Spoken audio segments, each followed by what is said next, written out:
नमस्कार साथियों, श्री कृष्ण की अद्भुत लीला जो आप चैनल के माध्यम से सुन रहे हैं। पिछले भाग में आपने सुना भगवान श्री कृष्ण के चरण कमलों में ध्यान केंद्रित करके ही बड़े बड़े ऋषि मुनि इस भवसागर से पार कर गए।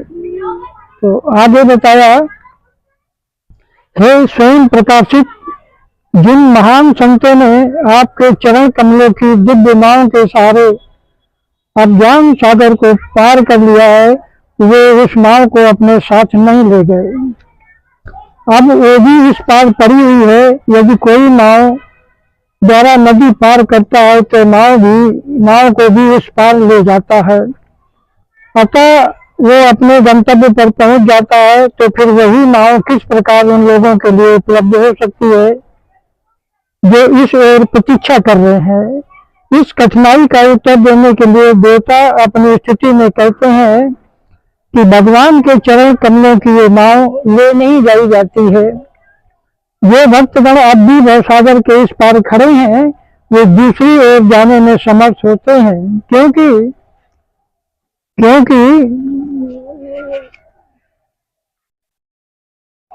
शुद्ध भक्त सागर को पार करते समय उसे अपने साथ नहीं ले जाते। जब कोई इस नाव के पास जाता है तो भौतिक अज्ञान का सारा समुद्र सिमट कर गोपद में समा जाता है। अतः भक्तों को दूसरी ओर जाने के लिए नाव की आवश्यकता नहीं पड़ती, वे तुरंत समुद्र पार कर लेते हैं। क्योंकि महान साधु पुरुष समस्त बुद्धिजीवों के प्रति दयालु होते हैं, अतः नाव तब भी इस ओर पड़ी रहती है। कोई किसी समय उनके चरणों का ध्यान करके भौतिक अज्ञान के महासागर को पार कर सकता है। ध्यान का अर्थ है भगवान के चरण कमलों पर एकाग्रता। चरण कमल भगवान के सूचक है, किंतु जो निर्वेशवादी हैं वे भगवान के चरण कमलों को नहीं मानते, अतः उनके ध्यान का विषय निराकार होता है। देवताओं का ये पक्का निर्णय है कि जो लोग शून्य या निराकार का ध्यान करने में रुचि रखते हैं, वे अज्ञान के सागर को पार नहीं कर सकते। ऐसे लोग केवल यही सोचते हैं कि वे मुक्त हो गए हैं। हे कमल नेत्र प्रभु, उनकी बुद्धि कलमशग्रस्त हो जाती है, क्योंकि वे आपके चरण कमलों का ध्यान करने में असफल रहते हैं। इस उपेक्षा भाव के कारण निर्वेशवादी संसार के बद्ध जीवन में पुनः आ गिरते हैं। भले ही कुछ काल के लिए वे निराकार साक्षात्कार के पद तक पहुंच जाएं, निर्वेशवादी ब्रह्म तेज में लीन होने के लिए कठिन तपस्या करते हैं, किंतु उनके मन भौतिक कलमश से मुक्त नहीं होते। वे चिंतन की भौतिक विधियों का निषेध मात्र करते रहते हैं। इसका ये तात्पर्य कदापि नहीं कि वे मुक्त हो चुके हैं। इस तरह वे नीचे ही गिरते जाते हैं। भगवद गीता में कहा गया है कि निर्विशेष वादियों को चरम लक्ष्य की प्राप्ति के लिए महान यातनाएं सहनी पड़ती हैं। श्रीमद् भगवद गीता के प्रारंभ में इसका भी उल्लेख है कि भगवान की भक्ति के बिना किसी को सकाम कर्मों के बंधन से मुक्ति प्राप्त नहीं हो सकती। भगवद गीता में भगवान कृष्ण का और श्रीमद् भागवत में नारद मुनि का कथन है, और यहाँ भी देवता इसकी पुष्टि करते हैं। जो लोग भक्ति नहीं करते, उन्हें ज्ञान का चरम लक्ष्य ज्ञात नहीं रहता। ऐसे लोगों को आपकी कृपा प्राप्त नहीं होती। निर्विशेषवादी केवल यही सोचते हैं कि वे मुक्त हैं, किंतु वास्तव में उनमें भगवान के लिए कोई भावना नहीं होती।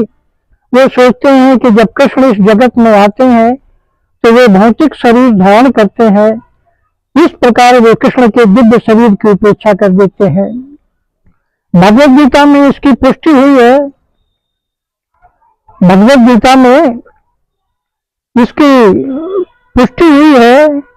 और जानन्ति मां मूढ़ा फलता निर्विशेषवादी भौतिक वासना पर विजय पाने तथा मुक्ति तक पहुंचने के बावजूद नीचे गिर जाते हैं।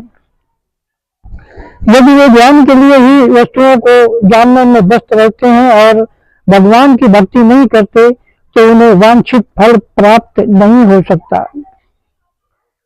उसके हाथ लगता है केवल उनके द्वारा उठाया गया कष्ट, इससे अधिक और कुछ नहीं। कहने का सारांश या उद्देश्य यह है कि आप जब निराकार में जाते हैं तो उसके पहले भगवान की भक्ति अति आवश्यक है। जब भगवान की भक्ति से आप पूर्णतया संपूर्ण हो जाते हैं उसके बाद आप आगे बढ़ सकते हैं। भगवद गीता में स्पष्ट कहा गया है कि ब्रह्म साक्षात्कार ही सब कुछ नहीं है। ब्रह्म साक्षात्कार द्वारा भौतिक आसक्ति या विरक्ति के बिना भी मनुष्य प्रसन्न रह सकता है।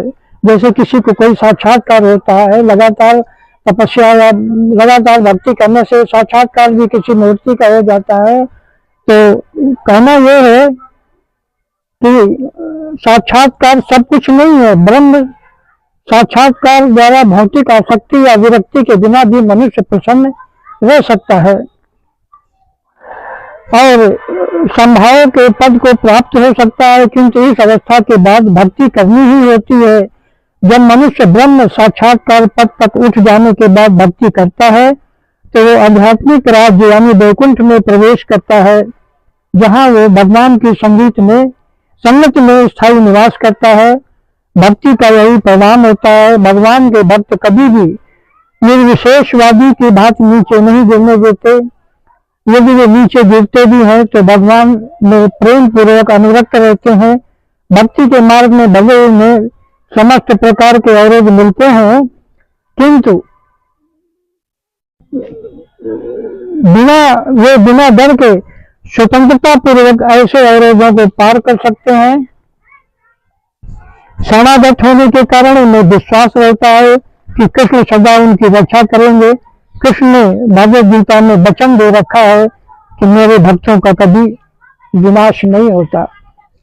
देवताओं ने आगे कहा, हे प्रिय भगवान, इस भौतिक जगत के सभी जीवों के कल्याण के लिए आप अपने आदि विशुद्ध रूप में शुद्ध सत्य सनातन रूप में प्रकट हुए हैं। आपके प्राकट्य का लाभ लेते हुए अब वे सभी पूर्ण पुरुषोत्तम परमेश्वर की प्रकृति एवं रूप को अत्यंत सरलता से समझ सकते हैं। चारों आश्रमों के व्यक्ति, ब्रह्मचारी, गृहस्थ, वानप्रस्थ तथा सन्यासी सभी आपके प्राकट्य का लाभ उठा सकते हैं। हे लक्ष्मीपति भगवान, जो भक्त आपकी सेवा में लगे हुए हैं वे निर्विशेषवादियों की तरह अपने उच्च पद से नीचे नहीं गिरते। भक्तगण आपके द्वारा रक्षित होकर मुक्ति के मार्ग में बाधक माया के अनेक सेनापतियों के शिरों को लांघ जाते हैं। हे प्रभु, आप जीवों के लाभ के लिए अपने दिव्य शाश्वत रूप में प्रकट होते हैं, जिससे वे आपका साक्षात दर्शन कर सकें और वेदों के अनुष्ठानों, योगिक ध्यान तथा शास्त्र विहित भक्ति के द्वारा आपको पूजा की भेंट अर्पित कर सकें। हे भगवान, यदि आप अपने सच्चिदानंद रूप में, जो आपके पद के बारे में सभी प्रकार की मन गढ़ंत अविद्या को दूर करने वाला है, न प्रकट होते तो सभी लोग अपने अपने भौतिक गुणों के अनुसार आपके विषय में केवल कल्पना ही कर सकते थे। आज का वृत्तांत यही समाप्त है। शेष आपको